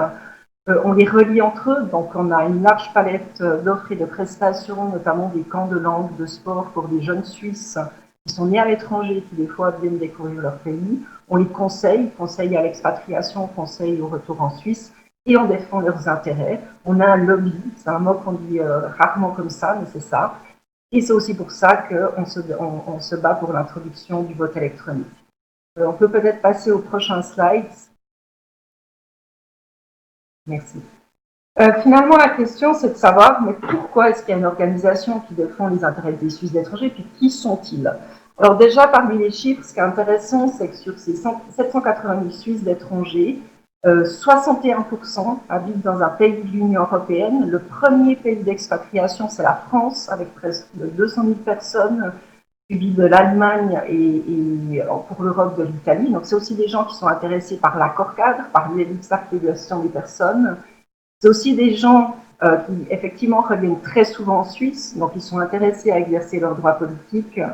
Le troisième continent en termes d'expatriation, c'est l'Asie, mais c'est aussi l'Asie qui connaît la plus forte progression, parce que contrairement aux idées reçues, les Suisses d'étrangers sont essentiellement des gens actifs. Donc, on peut passer au prochain slide, peut-être. Voilà, alors ces Suisses d'étrangers, contrairement aux idées reçues, la majorité, c'est des personnes actives, donc en 18 et 65 ans. Et ça, c'est intéressant parce qu'on doit corréler ce chiffre au fait que depuis une quinzaine d'années, l'expatriation est de courte durée. C'est-à-dire que vous allez partir pour 3 à 5 ans à l'étranger pour des raisons professionnelles et après vous revenez en Suisse. Donc logiquement, vous êtes intéressé à pouvoir voter, à pouvoir participer aux décisions politiques qui sont prises en Suisse parce que vous ne partez plus pour toujours. Les Suisses de l'étranger, c'est aussi un public très important pour notre pays. Ils ont un rôle d'ambassadeur, on le dit souvent. Malheureusement, on n'a pas assez de chiffres. Donc, c'est des gens, comme je dis, ils partent quelques années, ils viennent en Suisse, des fois ils repartent. Donc, au niveau de l'économie notamment, il y a des gens qui font des liens avec la Suisse, entre la Suisse et le monde, pas seulement en termes de réputation, mais vraiment pour ouvrir des marchés, pour apporter une plus-value en termes de connaissances, en termes de réseautage. Et ça aussi, c'est un apport de ces 10% de la population suisse. Donc, c'est une raison de plus, évidemment, pour qu'ils puissent complètement exercer leurs droits politiques. On va peut-être passer au prochain slide. Alors, on est vraiment sur la question ce soir de l'exercice des droits politiques et du vote électronique. Il faut savoir que quand vous vivez à l'étranger, vous ne pouvez pas, comme en Suisse, dans les faits, directement voter. C'est-à-dire que vous devez aller à votre ambassade ou à votre consulat, vous devez vous inscrire sur ce qu'on appelle un registre électoral pour pouvoir exercer vos droits politiques. Donc, sur 780 000 Suisses de l'étranger, en réalité, vous n'en avez que 185 000 qui sont inscrits pour exercer ces droits politiques. Et ça, c'est un chiffre intéressant parce qu'on entend souvent en Suisse certains politiciens qui remettent en question le droit de ces personnes à exercer leurs droits politiques. Donc, je dirais qu'il y a déjà presque une sélection qui se fait. On le sait quand on va à l'étranger. Les personnes qui sont à l'étranger depuis très longtemps, en général, ne sont plus actives politiquement, ne sont plus inscrits sur un registre électoral parce que d'eux-mêmes, ils vont dire « j'estime ne pas avoir le droit d'influer sur des décisions qui concernent la Suisse, qui est mon pays, certes, mais je n'y habite plus ». Donc en fait, ces 185 000 font plutôt partie de ces gens très mobiles, de cette Suisse internationale, de ces gens aussi très, très actifs avec une réelle valeur ajoutée pour notre pays. 185 000 personnes, c'est quand même 3,6% du corps électoral de l'ensemble de la Suisse. À titre de comparaison, c'est aussi l'équivalent de cantons d'une grandeur de celle de Turgovie, de Soleure ou encore de Val-Campagne. Maintenant, quand on me pose la question de savoir, mais finalement, pourquoi est-ce qu'on a le droit de voter en Suisse quand on a décidé de soi-même de partir à l'étranger? Il faut savoir que c'est un droit, c'est-à-dire qu'en droit suisse, toute personne qui est en âge de le faire, toute personne en droit d'exercer ses droits politiques, peut le faire, et cela, quel que soit son lieu d'habitation. Donc, c'est inscrit dans la Constitution fédérale, c'est ce qu'on appelle la liberté d'établissement. Après, il y a aussi, je dirais, la spécificité du système politique suisse, puisqu'on a un système de démocratie semi-directe. C'est un des seuls pays, pour autant que je sache, où le peuple est amené à voter 4 fois par année. Donc, évidemment, la diversité d'opinions est intéressante. Et on sait, par rapport aux statistiques, que sur les questions de politique étrangère, sur les questions migratoires, les Suisses d'étrangers ont souvent une vision un peu plus internationale de la Suisse, parce qu'eux-mêmes vivent le fait de se sentir étrangers dans un autre pays, mais aussi parce qu'ils voient finalement un peu différemment ce que la Suisse apporte au monde et ce que le monde lui apporte. Donc évidemment, cette diversité a un enrichissement dont on ne peut pas se priver. Donc c'est une question de pluralité d'opinions. C'est aussi une question d'enrichissement du débat politique en Suisse. Et c'est pour ça, toutes ces raisons, la question du nombre, la question du droit en tant que citoyen suisse et la diversité et l'enrichissement du débat politique, que ces Suisses d'étrangers doivent vraiment pouvoir participer aux décisions prises dans notre pays. Peut-être le prochain slide. Il faut savoir, ce qui est assez intéressant, c'est que le droit de vote par correspondance pour les Suisses d'étrangers existe depuis 1992.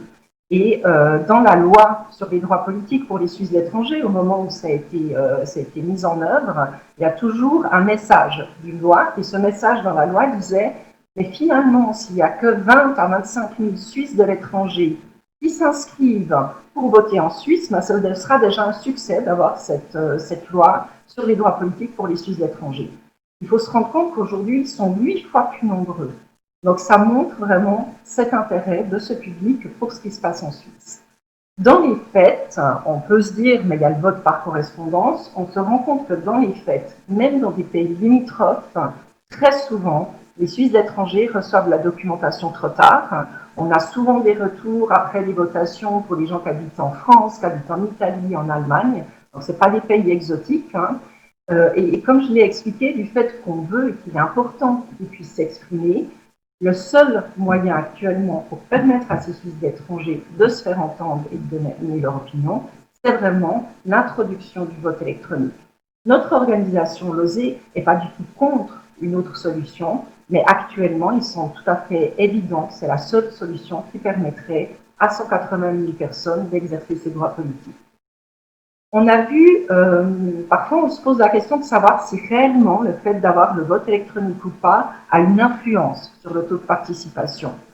Lors des dernières élections fédérales en automne dernier, on s'est rendu compte que le taux de participation de 4 cantons, qui sont les cantons de Bâle-Ville, de Genève, de Lucerne et de Neuchâtel, le taux de participation des Suisses de l'étranger a chuté de 7 à 10% par rapport à 2015. C'est-à-dire qu'en 2015, ces 4 cantons avaient donné la possibilité à leurs concitoyens d'étrangers de voter par Internet. Ça n'avait plus été le cas en 2019 et on a constaté qu'il y avait un réel écart du taux de participation. Ce qu'on dit toujours à l'OSE, et on le répète, et c'est le titre de ma présentation, c'est que le vote électronique n'est pas un produit pour les Suisses d'étrangers uniquement. C'est un public prioritaire en ce sens, et je l'ai expliqué, ils en ont besoin de manière plus urgente si on veut s'assurer qu'ils puissent exercer leurs droits politiques, mais ce n'est pas les seuls. Vous avez aussi en Suisse presque 780 000 personnes qui sont malvoyantes, qui ont également recours au vote électronique. Vous avez aussi toutes les personnes à mobilité réduite qui bénéficient aussi du vote électronique. Vous avez des fois aussi les personnes âgées qui auraient de la difficulté à se déplacer. Donc au final, c'est vraiment l'ensemble du corps électoral suisse qui est concerné. Simplement, certaines personnes, les malvoyants, les personnes à mobilité réduite et les Suisses de l'étranger, ont un besoin, je dirais, plus prioritaire de cette introduction du vote électronique, d'où le fait qu'on se bat en tant qu'organisation de défense des intérêts des Suisses de l'étranger pour l'introduction du vote électronique. Peut-être qu'on peut passer au prochain slide.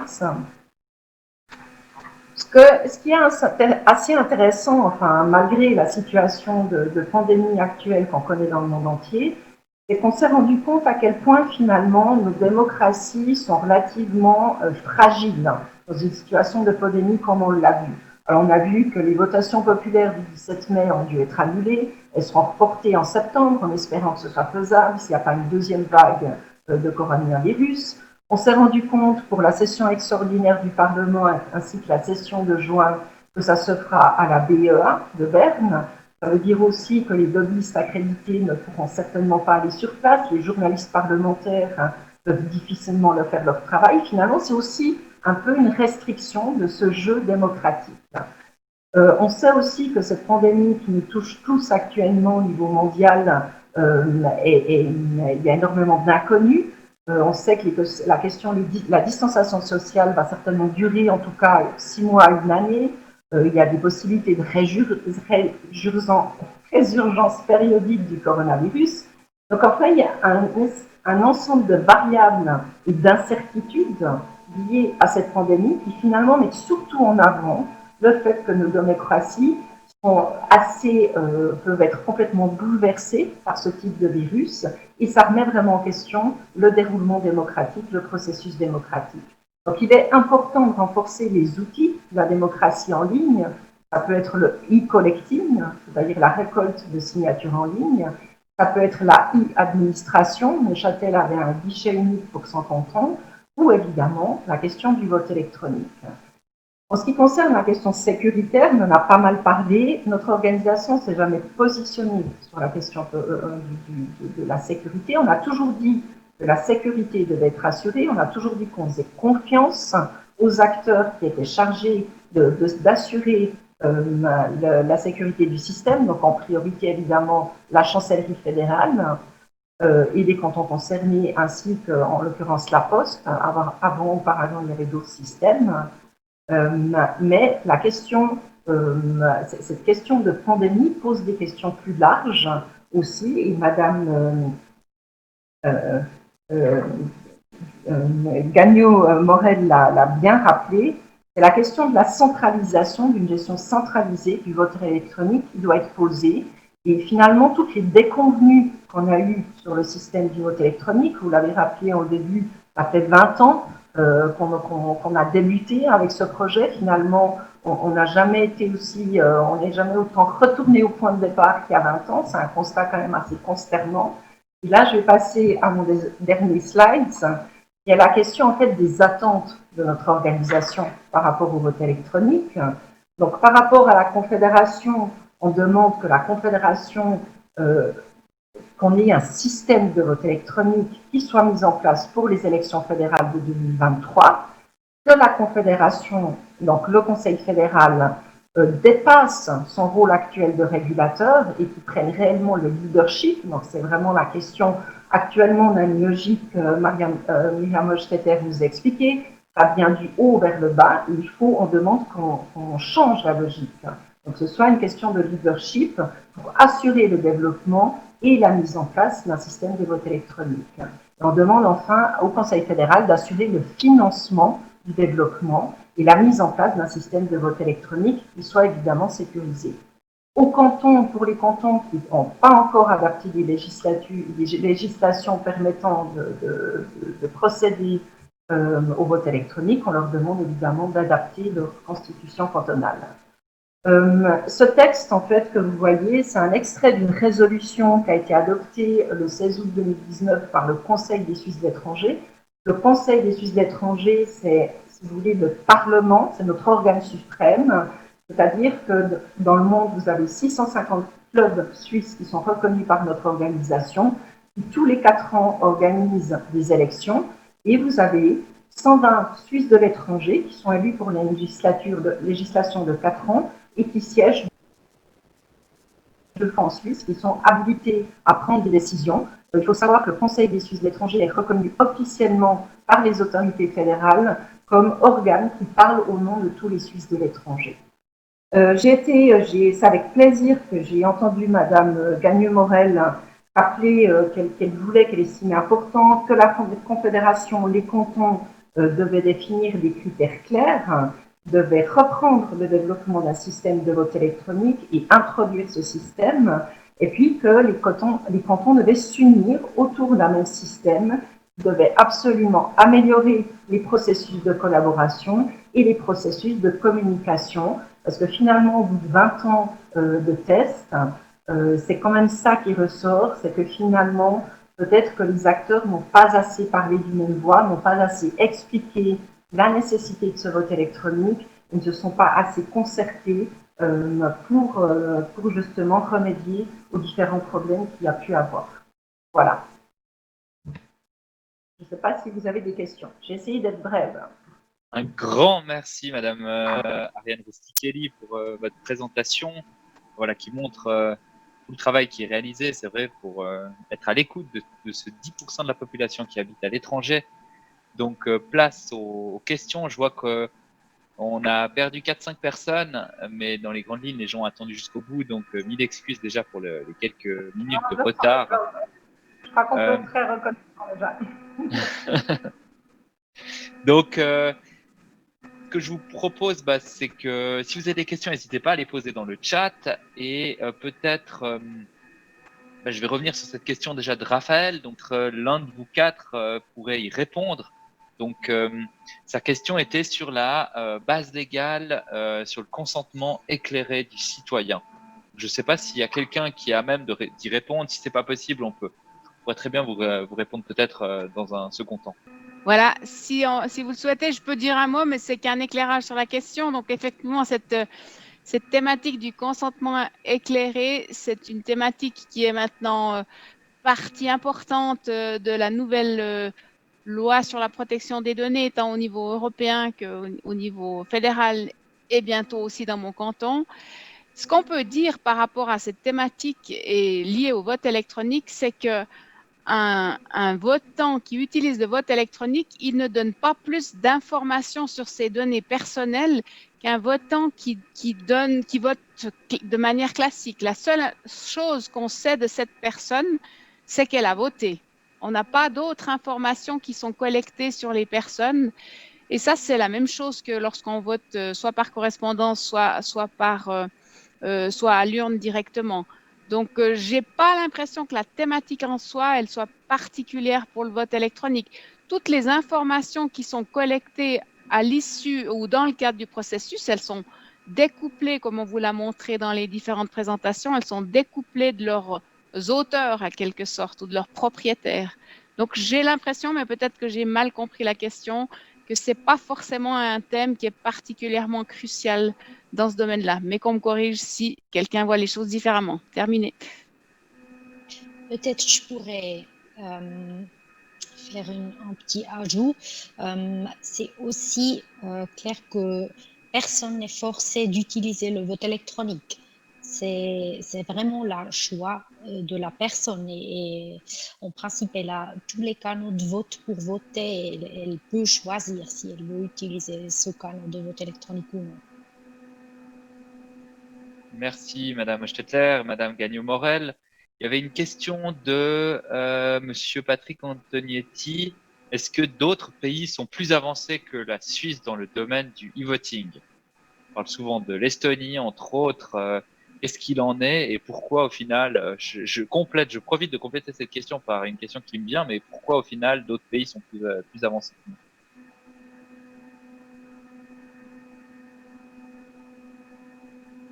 Alors moi, je pense que oui, c'est l'Estonie qui est avancée le plus. Les autres pays, non. On n'a pas vraiment un système de vote électronique en place. Mais peut-être il faut prendre en compte que la Suisse, le système en Suisse, c'est très différent que les systèmes de l'étranger où on vote, où on a des élections chaque 4 années. C'est tout à fait différent que chez nous à la Suisse où on vote tous les 3 mois. On a l'intérêt d'implémenter un système de vote électronique, c'est très différent. Peut-être je peux rajouter quelque chose par rapport à ça, si vous m'autorisez. On a en Suisse, comme 2 ou 3 intervenants l'ont dit, le vote électronique, c'est la digitalisation du vote par correspondance. Et beaucoup de pays qui ont essayé de mettre en place le vote électronique ont eu un problème fondamental, c'est comment je règle le fait que la personne ne vote plus dans un isoloir, mais vote à la maison et peut être influencée dans sa sphère familiale ou par d'autres manières sur son acte de vote. Et par l'introduction du vote par correspondance, la Suisse a déjà fait cette étape-là, régler en guillemets ce problème-là, ce qui est aussi une base importante pour pouvoir mettre en place le vote électronique. Très bien, merci. Est-ce qu'il y a d'autres questions? Donc, il y a certains participants qui ont dû partir, qui remercient chaleureusement les diverses interventions et le CLUSIS aussi pour l'organisation. Et je ne sais pas s'il y a d'autres questions des intervenants. Une question de la part d'Alexander Elmer. M. Remitso complète certains éléments par rapport à l'Estonie sur leur processus de digitalisation, sur un travail autour de la confiance numérique, sur les processus digitaux et a terminé par le vote qui a favorisé l'acquisition de cette approche-là. Je vous invite à lire ces différents commentaires aussi. Donc, je dirais volontiers encore un mot. Oui, volontiers. Par rapport au souhait exprimé par Madame Roussy-Kelly et qui était aussi dans les questions qui avaient été posées en amont de cette conférence, moi je pense qu'on va maintenant vers un système unique au niveau suisse parce qu'on a construit le système sur des projets pilotes où il y avait d'abord 3 cantons qui ont collecté des expériences. Après, certains cantons se sont associés pour un système ou pour un autre. Et puis, on constate quand même que c'est quelque chose de tellement spécifique, compliqué, lourd, et pas seulement lourd à un moment, mais lourd au fil du temps que de mettre à disposition un système de vote électronique, qu'on n'aura pas d'autre solution que d'avoir un seul système porté par tout le monde en Suisse si on veut avoir quelque chose qui fonctionne. Alors, les temps sont très douloureux pour tous les acteurs du vote électronique, mais je pense qu'ils vont montrer, leur enseignement va être que pour avoir un système qui fonctionne au niveau de toute la Suisse, même si les cantons ont des prérogatives qui ne vont pas être modifiées à l'avenir, eh bien qu'on aura besoin de se mettre ensemble. Et je crois que ça va être la prochaine étape pour le vote électronique, c'est qu'on n'ait plus qu'un seul système. Merci Madame Gagné-Morel pour ces éclaircissements. S'il n'y a plus de questions, j'imagine que les intervenants sont à disposition. J'ai vu que certains d'entre eux ont mis leur contact donc à la fin des emails, sur la dernière slide de leur présentation. Je pense qu'il ne faut pas hésiter à les contacter. Voilà, donc moi je vous remercie en tout cas tous chaleureusement pour votre intervention ainsi que votre participation. Et ce que je peux relever de façon très rapide, c'est que on sait que le vote électronique, c'est une des clés de voûte de notre démocratie directe. Et je me demande si le débat autour de ce vote électronique montre bien aussi comment fonctionne notre démocratie directe en Suisse. Donc voilà, à méditer.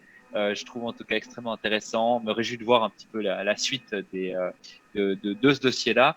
Et je vais passer la parole à Madame Sylvie Perrin-Jacquet pour les mots de fin. Oui, merci infiniment pour mesdames et messieurs pour vos présentations. C'était très enrichissant et très intéressant. Ça a mis effectivement en valeur et en évidence la complexité de la Suisse, ses différences et ses ressemblances. Je ne vous cache pas que dans les personnes qui nous ont suivis aujourd'hui, pratiquement tous les cantons romans étaient présents. Donc, quand on veut parler d'une seule voix, le fait qu'ils aient été là aujourd'hui, j'espère que nous y parviendrons. Je remercie la Confédération et Mme Ostetler d'avoir accepté de s'exprimer en français. C'est vrai que ce n'est pas votre langue première, mais vous l'avez fait de manière excellente. Je vous en remercie infiniment. Le CLUSIS sera toujours partenaire du e-voting. Nous serons toujours là et nous suivrons avec grand intérêt vos débats et les travaux qui seront menés. Et sachez que notre plateforme restera toujours à votre disposition pour les prochaines fois où vous voudrez venir vous exprimer sur ce sujet. À partir de là, je vous donne rendez-vous pour celles et ceux qui nous suivent le 26 mai prochain, où là, nous nous approcherons de la protection des données, le travail à domicile a généré des déplacements de professionnels, de collaborateurs, mais est-ce que la protection des données a toujours été suivie, elle aussi? Nous le verrons la prochaine fois. Donc, le 26 mai, même heure, même lieu. Mesdames, messieurs, je vous remercie infiniment pour votre présence. Je vous souhaite une très belle fin de journée et au plaisir de nous revoir pour un sujet identique à celui-là ou un prochain qui nous intéressera tout autant. À bientôt. Au revoir. Merci, au revoir. Merci. Au revoir. Au revoir. Merci beaucoup. Bonne soirée. Merci beaucoup. Au revoir. Au revoir tout le monde.